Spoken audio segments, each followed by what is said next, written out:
ثم نشهد أن لا إله إلا الله وحده لا شريك له وقال النبي صلى الله عليه وسلم وإذا تصابت أمتي سقطت من عين الله أو كما قال عليه الصلاة والسلام. قال الله تبارك وتعالى في القرآن المجيد والفرقان الحميد: أعوذ بالله من الشيطان الرجيم بسم الله الرحمن الرحيم. اليوم أكملت لكم دينكم وأتممت عليكم نعمتي ورضيت لكم الإسلام دينا. صدق الله العظيم وبلغنا رسوله النبي الأمين الكريم. درود پاک پڑھیے. اللهم صل علی سیدنا شفیعنا حبیبنا قریبنا نبینا مولانا محمد مبارک وسلم. صلو علیہ صلاۃ و سلام علیک یا رسول اللہ صلی اللہ تعالی علیہ وآلہ وسلم. حضرت اگر میں وقت سے زیادہ بڑھ جاؤں تو فوراً نوٹ کر دیجیے گا، کیونکہ شادی کا ماحول ہے، زیادہ ٹائم لینا ٹھیک نہیں ہے. پہلے اسٹیج توجہ دیں گے انشاءاللہ. اعلیٰ حضرت فرماتے ہیں کہ لم یات نظیر و کفی نظر مثلے تو نشد پیدا جان. مطلب یہ بنتا ہے لم یات نظیر و کفی نظر مثلے تو نشد پیدا جانا کہ یا رسول اللہ آپ کے جیسا حسن والا لم یات نظیر و کسی نظر نے دیکھا نہیں، کفی نظر مثلے تو نشد پیدا جانا. یا رسول اللہ آپ کے جیسا حسین و جمیل حسن والا کسی نظر نے نہیں دیکھا، اور دیکھے گا بھی کیسے؟ آپ کے مثلے تو نشد پیدا جانا، آپ کے مثل کوئی پیدا ہی نہیں ہوا. آگے فرماتے ہیں جگ راج کو تاج تورے سر سو، جگ راج کو تاج تورے سر سو، ساری دنیا کی حکومت کا تاج آپ کے سر پہ ہے، تجھ کو شہر دوسرا جانا. ہم نے آپ کو اپنا تاجور مان لیا ہے، اور آپ کے علاوہ کسی پہ یہ تاج جچتا ہی نہیں. کیونکہ تاج جو ہوتا ہے نا کسی شہر کے لیے ہوتا ہے، کسی علاقے کے لیے ہوتا ہے، لیکن آقا علیہ السلام کے اوپر جو اللہ نے نبوت کا تاج رکھا وہ سارے کائنات سے افضل ہے. تو میں عرض یہ کر رہا تھا کہ شادی کے متعلق تو حضرت نے بہت اچھے آپ کو نصیحتیں دے دی. میں تھوڑی باتیں، کیونکہ میں فضائل بولنے کا عادی تھوڑی باتیں حضور کی پیدائش کو بولتا ہوں، اس کے بعد چلیں گے ٹاپک کی طرف اور اس کو سمیٹ دیں گے. کہہ دیجیے ایک بار سبحان اللہ. کہ حضور کی پیدائش جو ہے ہمارے اور آپ کے نصیب میں آئی کہ ہم اس امت میں پیدا ہوئے. حضور سے سونا کوئی نہیں. فرماتے نالا سرتاب قدم ہے تن سلطان زمن پھول، لب پھول، دہن پھول، زکن پھول، بدن پھول. میرے آقا علیہ الصلوۃ والسلام کا ہر چیز پھول جیسا. جب میرے نبی پیدا ہوئے حضرت آمنہ کے گھر میں، آقا کی ولادت ہوئی حضرت آمنہ کی گود میں، تو حضرت آمنہ نے دیکھا کہ مولا یہ کیسا بچہ ہے، یہ میری گود میں کیسا بچہ ہے کہ اتنا خوبصورت ہے، اتنا خوبصورت ہے کہ چاند بھی شرما جائے، اتنا خوبصورت ہے کہ چاند بھی شرما جائے. مولا میں نے دنیا میں ساری چیزوں کو دیکھا لیکن ایسا خوبصورت بچہ نہیں دیکھا، ایسا خوبصورت بچہ نہیں دیکھا۔ اگر کالا کلوٹا بھی پیدا ہو تو ماں کہتی ہے میرا بیٹا سب سے خوبصورت ہے، تو ہم حضرت آمنہ کی بات کیسے مان لیں؟ آپ کے گھر میں آپ کا لال پیدا ہوا، آپ کہتی ہے سب سے زیادہ خوبصورت، ادھر حلیمہ کہتی ہے کہ آمنہ تم نے دیکھا کیا ہے؟ تو ایک خاندان کی، ایک عزت دار خاندان کی خاتون، گھر کی چار دیواری میں رہنے والی، میں نے دیکھا کیا ہے؟ صرف ہاشمی خاندان دیکھا ہے، ہاشمی قریشیوں کو دیکھا ہے۔ میں ایک دائی ہوں، میں نے کافی قبیلوں کو دیکھا، بہت سارے خاندان دیکھے، تو چار دو خاندان دیکھ کر کہتی ہے اس سے خوبصورت نہیں دیکھا۔ میں نے بہت سارے قبیلے دیکھے، بہت سارے خاندان دیکھے، میں کہتی ہوں میں نے بھی نہیں دیکھا۔ تھوڑا ایکٹیو ہو جائے تو اچھا لگے گا۔ کہتی میں نے بھی نہیں دیکھا۔ اب بات بڑی حضرت حلیمہ بھی ان کی رضائی ماں، حضرت ابو طالب فرماتے ہیں کہ حلیمہ آمنہ تم نے کیا دیکھا؟ تم نے تو کچھ قبیلے دیکھے، کچھ شہر دیکھے، کچھ گاؤں دیکھے، کچھ خاندان دیکھے، میں ایک تاجر ہوں، میں نے دوسرے ملکوں کو دیکھا ہے، میں نے الگ الگ بازاروں کو دیکھا ہے، الگ الگ بازاروں کے بچوں کو دیکھا ہے۔ تم کہتی ہو تم نے حسین نہیں دیکھا، میں کہتا ہوں اس سے زیادہ میں نے پورے کائنات میں حسین نہیں دیکھا۔ یہ حضرت عبد المطلب فرماتے ہیں آسمانوں سے صدا آتی ہے، حضرت جبرائیل فرماتے ہیں ارے تم کیا بات کرتے ہو، تم نے دیکھا کیا ہے؟ تم نے زمین دیکھی ہے، تم نے لوگوں کو دیکھا ہے، تم نے شہروں کو دیکھا ہے، تم نے ملکوں کو دیکھا ہے، میں نے سارے مجسمات کو دیکھے ہیں، میں نے حضرت نوح کو کشتی کا ملا بنتے ہوئے دیکھا ہے، میں نے حضرت آدم کو عرفات میں روتے ہوئے دیکھا ہے، میں نے حضرت نوح کو کشتی کا ملا بنتے ہوئے دیکھا ہے، میں نے حضرت اسماعیل کو چھری کے نیچے دیکھا ہے، حضرت ابراہیم کو آگ میں ڈوبتے ہوئے دیکھا ہے، میں نے ساری چیزوں کو دیکھا، میں نے جنت کے سیر کیے، میں نے دوزخ کا سیر کیا، مجھے یہ بھی پتا جنات کتنے، مجھے یہ بھی پتا شجرات کتنے، مجھے یہ بھی پتا حجرات کتنے، مجھے ساری چیزوں کا علم، میں نے ساری چیزوں کو دیکھا۔ تم اتنی سی چیزوں کو دیکھنے کے بعد کہتے ہو کہ ہم نے حسین نہیں دیکھا، میں ان ساری چیزوں کو دیکھنے بعد کہتا ہوں میں نے اس سے حسین نہیں دیکھا، میں نے اس سے حسین دیکھا ہی نہیں۔ او میرے یارو، میرا رب فرماتا ہے جبرائیل تو نے تو وہ چیزیں دیکھی جو میں نے بنائی، تو نے تو وہ چیزیں دیکھی جو میں نے بنائی، میں بنانے والا، میں کہتا ہوں میں نے ایسا بنایا ہی نہیں، میں نے ایسا بنایا نہیں۔ جب رب نے بنایا نہیں تو بندہ دیکھے گا کیا؟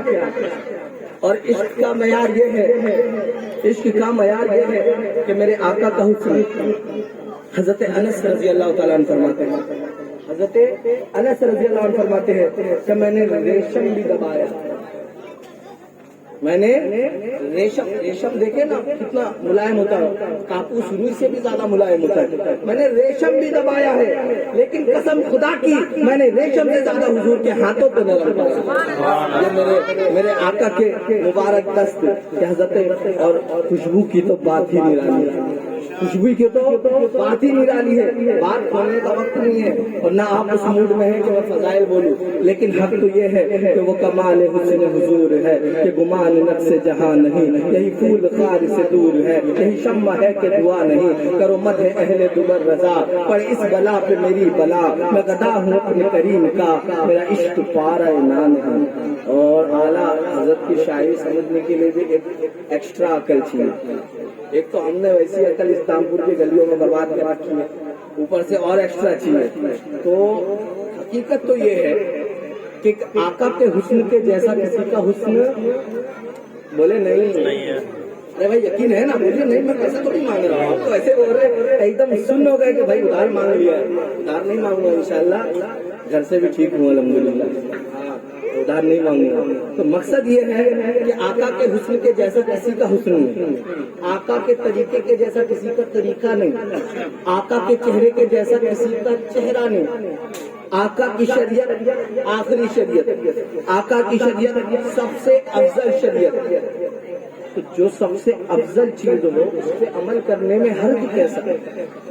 ایک تو بات یہ چلی کہ بچو بغان کی خاصیت یہ ہے کہ یہاں جب بھی آؤ خواجہ نگر میں تو بہت اچھے اچھے لوگ ہوتے ہیں، وہ فرمائش کر دیتے ہیں کہ بھائی ایسا ایسا معاملہ ہے، یہ ٹاپکس ہے، ذرا ان پہ نظر ثانی کریں. تو ہمارے امام صاحب تو الحمدللہ آل راؤنڈر ہے، ایسی بلے بازی کرتے ہیں کہ دسوں کے لیے صرف آرام ہے، کھاؤ پیو سب. اللہ تعالیٰ ان کے علم میں عمر میں خوب برکت عطا فرمائے. تو مقصد یہ ہے کہ شادی ہے مبارک سنت، شادی ہے مبارک سنت، لیکن مبارک سنت کو برباد کرنے میں ہمارا ہاتھ اتنا ہے کہ ہم نے اس کو نا ایک فنکشن سمجھ لیا. سب سے پہلی بات آپ یہودیوں عیسائیوں کو دیکھتے ہیں نا، عیسائیوں چرچ والوں کو، چاہے راجا کی بیٹی ہو، بادشاہ کی بیٹی ہو، کسی کی گورنر کی بیٹی ہو، لیکن اس کا نکاح یعنی ان کے شادی جو ہوتی ہے ان میں شادی، تو ان کی شادی چرچ کے اندر ہوگی. ان کا جو پادری ہوتا ہے وہ کبھی آپ کے گھر میں نہیں آئے گا، ان کے گھر میں نہیں آئے گا. چاہے گورنر کی بیٹی ہو، اس کی شادی جو ہے اس چرچ کے اندر ہوگی. لیکن ہم نے اپنے علماء اکرام کو اتنا حقیر سمجھ لیا ہے کہ جہاں من چاہے اسٹیج لگا دیا، مولوی صاحب 500 ٹکا لے کے آ گئے، نکاح ہو گیا. کیا ہو گیا؟ اور اس اسٹیج کو بنانے کے بعد اس اسٹیج کے ذریعے بہت سارے خرافات ہوتے ہیں. وہ جس کو ایک تو آتے ریبن کاٹنے، اس میں ہو جاتے جھگڑے ہوتے کہ نہیں؟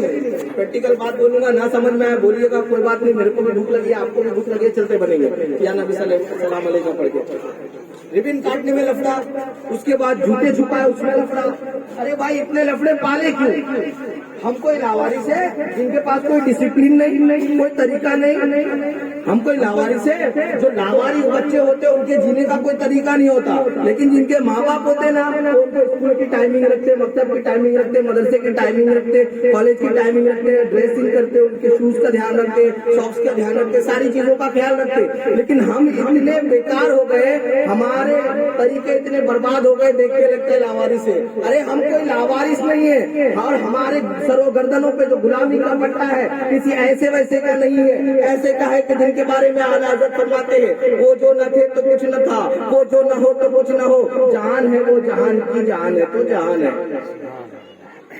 سو گئے تھوڑا ہنس کے بولتے سبحان اللہ. اب وقت بالکل گنجائش نہیں دے رہا، آپ اتنا یقین جان لیں کہ یہ جو رسومات ہے، آپ پہلے تو یہ جانیں کہ سنت طریقہ کیا ہے. اور ایک اور چیز، یہ جو ہلدیاں ہوتی ہیں ہمارے یہاں، ہلدی لگانا کوئی بری بات نہیں، بالکل لگائیے. آپ کبھی کبھی شادی سے پہلے لگائیے، شادی سے پہلے بھی کبھی لگائیے، کوئی حرج نہیں. خالی ایک دو لوگ آپ کو تانے دیں کیا بھیا گلابی نے شادی بھی کر لی ہے، باقی کچھ نہیں ہونے والا. لیکن آپ جو ہلدی لگائیں گے تو ہلدی غیر شرعی نہ ہو. آپ جانتے ہیں مرد کو جب ہلدی لگائی جاتی ہے، عورت کی تقریب پہ تو ہم گئے نہیں، مرد کو دیکھا ہے میں نے کہ مرد کو ہلدی لگانے کے لیے کون کون سی خالہ کی بیٹی، پھوپھی کی بیٹی، بھابھی، چاچی، سن بہن، کہاں سے چل کے چلے آتے. ارے بھائی تم کو کس نے اجازت دی؟ حرام ہے بھائی، حرام ہے. غیر شرعی طور پہ آپ ہلدیاں لگوا رہے ہیں، یہ کیا مذاق ہو رہا ہے شریعت کا؟ سنت ادا کرنے کے لیے اور حرام سے گزریں گے. ایک مبارک عمل کو کرنے کے لیے، سنت ادا کرنے کے لیے تم کفر کیا بولتے ہیں حرام کر کے گزریں گے. ایک غیر محرم عورت کا اس کے جسم کو ٹچ کرنا حرام. جبکہ ہمارے یہاں معاملہ ہوتا ہے کہ سب پیلا پیلا، لڑکے کو وائٹ چٹا، وائٹ گنجی اور اس کو لگا رہے. استغفر اللہ پڑھیے، لا حول ولا قوت الا باللہ. بتائیے یہ ہمارا معاشرہ ہے. وہ جوان لڑکا بھی ہے ٹی کر رہا ہے، چل رہا ہے، اور لوگ تو ایسے مسخریاں کر رہے، پتہ نہیں کیا ہو گیا. اس کے بعد شادی کے بعد 4 دن بعد دیکھو قرضے میں ڈوبا ہوا ہے، اس سے ادھار اس سے ادھار، قرضے میں ڈوبا ہوا. اس کے بعد کوئی حالت نہیں پوچھتا بھائی جب کھا کے سب نکل گئے تم نے حرام کیا، اور حرام کاری میں لوگوں کو ایسے دعوت دیا جیسے تم نے ایک دم حضور علیہ الصلوۃ والسلام کی منہ مبارک کی زیارت کا فنکشن رکھا ہو، تم نے ایسے کیا، اس کے بعد تمہاری حالت یہ ہو گئی. تو افسوس کرنے کی کوئی بات نہیں. افسوس ہم نے اپنے آپ کو ہی بیکار کر رکھا ہے. بچہ بچپن میں اسکول نہیں جاتا ہے ضد کر کے، بڑے ہو کے بولتا ہے ہاں امی ابا کی بات مان لیا ہوتا تو آج ایجوکیٹڈ ہوتا. تو وہی حال ہمارا ہے. شادی کے وقت سے پہلے، کوئی بھی تقریب سے پہلے غیر شرعی کام کرتے ہیں، اور اس کے بعد کہتے ہیں مولوی صاحب کی بات ماننی ہوتی تو اچھا ہوتا. آپ مانو مت مانو میری بلا سے، ہم تو اپنی ڈیوٹی پوری کرنے آئے تھے، قیامت کے دن ہم نے بھی جواب دینا ہے کہ ہم کو جو مائک میں وقت ملا تھا تو کیا کیے تھے؟ لوگوں کو راضی کیے تھے کہ اللہ کو راضی کیے تھے؟ تو میرے عزیز بھائیوں، اس چیز کا دھیان رکھے کہ ہلدی اگر ہو بھی تو سب سے پہلے ناف سے لے کے گھٹنوں تک اٹھنا فرض ہے، تو اس کے گھٹنے سے نیچے ٹریکر آتے ہیں اتنے بڑے بڑے، اتنا پہن لے، اور مرد ہی لگائے، اگر عورتیں بھی لگا رہی ہے منہ گال پہ، بہن ہو، خالہ ہو، پھوپھی ہو، ہے نا، ادرس نہیں، یہ بھابھی، سن بھائی، فلانا ڈمکانا، اس سے کیا لینا دینا بھائی؟ تیسری بات، ایک شخص میرے کو ملے نیچے کی بات ہے، میں کہا بھائی بند کر دیجیے، مجھے تھوڑا جانا ہے ادھر سے۔ آپ کا پارٹی 22 تاریخ کو ہے، مولوی صاحب آپ کا باری والے 22 تاریخ، ٹھیک ہے بھائی 22 تاریخ کو میری باری آ گئی ہے، میں بھی اپنی ذمہ داری پوری کر دوں۔ یاد رکھے جو بندہ شوق سے گانے سنتا ہے اور گانے بجاتا ہے، کل قیامت کے دن کل اس کے کان میں شیشہ اور رانگا پگھال کے ڈالا جائے گا، اس ٹائم چیختے رہنا کتنا مزہ آ رہا ہے، اس وقت سمجھ میں آئے گا کہ قدر کیا تھی دنیا میں۔ اس وقت ابھی کچھ نہیں سمجھ میں آنے والا، کیونکہ ہمارا دل جو ہے نا وہ ایسا ہے کہ وہ جلدی ہم آخرت پہ یقین نہیں کرتا، کیونکہ ہم نے ذکر کو اتنا دور کر دیا، کبھی دیکھے ذکر کی محفل جیسے کبھی نہیں، کبھی کو ہمارے لوگوں کے بچوں کے منہ میں یہ بھی نہیں آتا ہاں الحمدللہ میں نے کھانا کھا لیا، ہم نے اللہ کے ذکر کو ایک دم چھوڑ دیا ہے، تو ہم کو کہاں سے دلوں میں یقین ہونے والا ہے؟ کبھی نہیں ہونے والا۔ امریکہ کس نے دیکھا؟ امریکہ ہے کوئی امریکہ دیکھ کے آنے والا؟ کوئی نہیں ہے، لیکن سب کو معلوم ہے کہ امریکہ سپر پاور کنٹری ہے، کیوں؟ کیونکہ اس کے بات کو ذکر کو ہم نے بار بار سنا ہے، ٹی وی میں، ریڈیو میں، موبائلوں میں، نیوز پیپر میں، میگزین میں، کتابوں میں، ہر جگہ اس کے دل پہ یقین آ گیا۔ تو اللہ کے ذکر کو ہم بولنے والے بنیں گے نا، تو اللہ کا ذکر بولنے کی وجہ سے ہمارے دلوں میں اللہ کے ذات کے ہونے کا اور اس کے عذاب کے خوف کا اور اللہ کی نعمتوں کا یقین آ جائے گا، اور جب یہ یقین آ جائے گا تو ان چیزوں سے ہمارے کو بچنا آسان ہو جائے گا۔ سمجھ میں آ رہی میری بات؟ ہاں، اور ویسے اشارہ ہو گیا ہے، چیز بنتی ہے اس میں دہیج۔ اللہ کے نبی علیہ الصلوۃ والسلام نے اپنے بیٹی کو جو چیزیں دی وہ حضرت علی کی زرہ بیچ کر آئی تھی، جو حضرت ہمارے آقا السلام کے داماد یعنی حضرت فاطمہ کے شوہر حضرت حسن حسین کے والد، ان کی زرہ بیچ کر آئی تھی۔ اور یہ جو ماحول بن پڑا ہے جہیز کا، یہ ابھی آپ کو پتا ہے کچھ سارے ایسی تحریکیں ہیں جو شادیاں کراتی ہیں، 10 لڑکیوں کی، 10 لڑکوں کی، یہ ساری چیزوں کا کوئی فائدہ نہیں۔ یقین جانے آپ میرے نظریے سے دیکھیں کہ ان ساری چیزوں کا اجتماعی شادی، اجتماعی تقریبیں کوئی فائدہ نہیں جب تک ہم ذمہ دار بن کے اس معاشرے سے جہیز کو ختم نہیں کر دیتے۔ اپنے بہن کی باری آئی تو جہیز خراب ہو گیا، اور جب خود کی باری آئی تو جہیز اچھا ہو گیا، یہی ہو رہا ہے۔ نہیں تو ماحول کس سے بنتا ہے؟ مجھ سے، آپ سے، ہم یہ ماحول کو بنانے والے، بگاڑنے والے۔ لیکن ہوتا کیا ہے کہ جب بہن کی شادی آتی ہے تو بندے کو جہیز کھٹکنے لگتا ہے، اس ٹائم شریعت یاد آ جاتی ہے، اور جب خود کی باری آتی ہے تو سب صحیح لگتا ہے، ریتی رواج ہے بھائی، آج کا یہ دور ہے، وہاں بڑے دور کے ساتھ چلنے والے آئے، ان کو تو فرق ہی نہیں پڑ رہا دور کدھر چل رہا ہے۔ دور پتا ہے آپ کو، مہاراشٹر میں 33% مراٹھا ہے، جس میں سے 27.5% IAS IPS ہے۔ مسلمان کتنے ہیں؟ 0، ایک بھی نہیں۔ ہمارے بنگال میں دیکھ لیجیے سرکاری نوکری کتنی مسلمانوں کے پاس ہے۔ آپ ایک سرکاری دفتر میں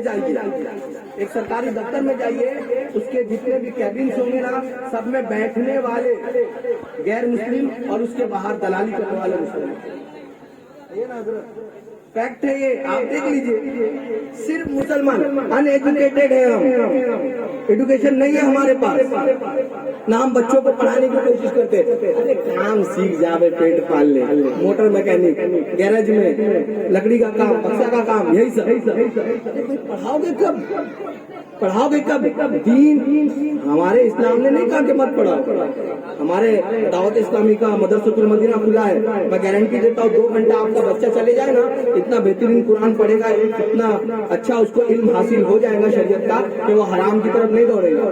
لیکن اس کے ساتھ آپ اسکول بھی بھیج سکتے ہو، لیکن آپ نے کیا کرنا ہے، ہم نے کیا کرنا ہے، ہم نے اپنی سنی، چھوٹ کون دماغ لگایا، بیٹا جائے گا گیرج میں، مہینے کا 4000 تو لائے گا، کام آئے گا، ایسا ہم لوگ کا ذہن ہے۔ تو اللہ کرے کہ ہماری اصلاح ہو جائے، کیونکہ جہیز سب سے بڑی چیز ہے۔ سب سے بری چیز ہے. اور اس کو لینے کے بعد اور اس سے ایک چیز اور یہ پیدا ہوتی ہے کہ مرد سے پریشان نہیں ہے. جہیز آ جاوے نا تو کوئی مرد نہیں پوچھتا کتنا جہیز لے کے آئے. یہ عورتیں بھی پوچھتی ہے آپ کتنا جہیز ہے, بولے اس کی بیٹی آئی کتنا جہیز لے کے آئی, پھر اس کو ٹارچر کرنا جہیز کے لے کے. تو یہ اس کا کنٹرول پھر ہمارے ہاتھ میں ہے. میری بات سمجھ آ رہی ہے نا؟ بور تو نہیں ہو رہے تو میں فوراً بیٹھ جاتا ہوں, کوئی مطلب نہیں اوپر سے بات جانے کے لیے. ان سب کا کنٹرول ہمارے ہاتھ میں ہے. جب ہم دیکھیں گے سچویشن گھر میں تو بھائی یہ معاملہ ہے تو آپ اس کو کنٹرول کر سکتے ہیں. پیار میں سمجھا کے ٹوکنا نہیں ہے, بھائی ہماری بھی بیٹیاں ہیں, لیکن ہم نے تو پڑھنا ہی نہیں اس معاملے میں, کیونکہ ہم کو اس کی حقانیت معلوم ہی نہیں. تو اللہ کرے کہ اس چیز میں ہمیں سمجھ آ جائے, کیونکہ جہیز اسلام کا پارٹ نہیں ہے, نہ اسلام نے اسے بنایا. سمجھ میں آ رہی ہے؟ The marriage is not part of Islam for dowry. یہ جہیز ہم نے خود سے بنایا. آج سے 20 سال پہلے کیا ہوتا تھا کہ کسی زمیندار کی بیٹی کی شادی ہوئی, اس نے خوشی میں 10 بیگھہ زمین دیتی ہے, خوشی میں, بھائی خوشی میں دے دیا. اب اس کو آپ فقیر دے گا, وہ 2 کٹھا ہی دے گا لیکن اترا کے 2 کٹھا ہی دے گا. دھیرے دھیرے جہیز پھیل گیا. There is a ruling on the years of marriage in Islam. Our people have made marriage so difficult that the poor father is unable to get his daughter married. ہم نے خود اس جہیز کو لاگو کیا ہے, جس وجہ سے آج غریب بن کے ہم خود اپنی بیٹیوں کی شادی نہیں کر پاتے. تو برائے مہربانی اس پہ غور کریں. جو ہمارے عزیز ہیں وہ اس چیز پہ دھیان دیں کہ آگے جہیز نہ بڑھے. اور اس بات گانے بازوں کی تو یہ تو بول کے ہم تھک گئے. اور آپ بس اللہ سے دعا ہے کہ خالق کائنات آپ کو عمل کی توفیق عطا فرمائے, ہماری غریب نواز مسجد کو بھرنے کی توفیق عطا فرمائے. وما علینا الا البلاغ المبین.